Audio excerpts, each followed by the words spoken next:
तो जो चीज जहां पर 47 में थी, जो भी गिरजाघर, जो भी मंदिर मस्जिद था, वो उसी हालात में रहना चाहिए। देश में चल रही खुदाई को लेकर आखिरकार क्या कुछ बोली सांसद इकरा हसन, जिनका एक वीडियो सोशल मीडिया पर बेहद ज़्यादा वायरल होता नजर आ रहा है।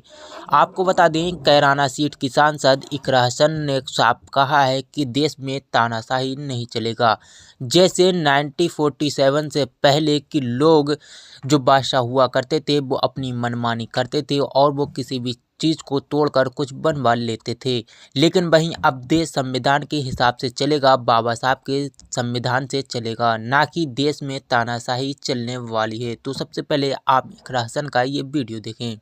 देखिए, मुझे लगता है बहुत ही इन सब चीजों की कोई जरूरत नहीं है, क्योंकि हमारे देश का जो कानून है सभी को उसका पालन करना है। प्लेसेस ऑफ वर्शिप एक्ट है, इसीलिए लाया गया था कि जो राजशाही शासन है उस दौरान जो हुआ, व्यवस्थाएं बदल जाती थी। जो भी राजा बनता था वो अपने हिसाब से व्यवस्था बदल देता था। लेकिन अब हम एक रिपब्लिक है, अब हम एक लोकतंत्र है।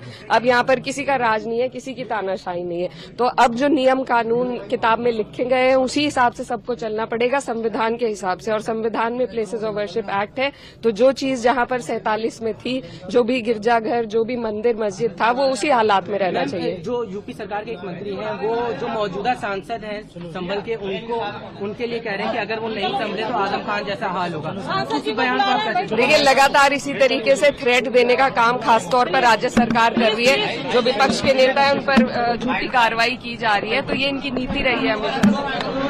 आपने देखा किस प्रकार से इकरा हसन ने साफ कह दिया कि देश में तानाशाही नहीं चलेगा, चलना है तो बाबा साहब का अम्बेडकर चलेगा और उसके आधार पर ही सारे काम होंगे। वहीं देश में जो खुदाई की जा रही है ये बहुत ही शर्मनाक बात है, और जहां पर जो मस्जिद या मजार या चर्च मंदिर है वो वहीं पर रहेंगे, ये सरकार को रोकना पड़ेगा।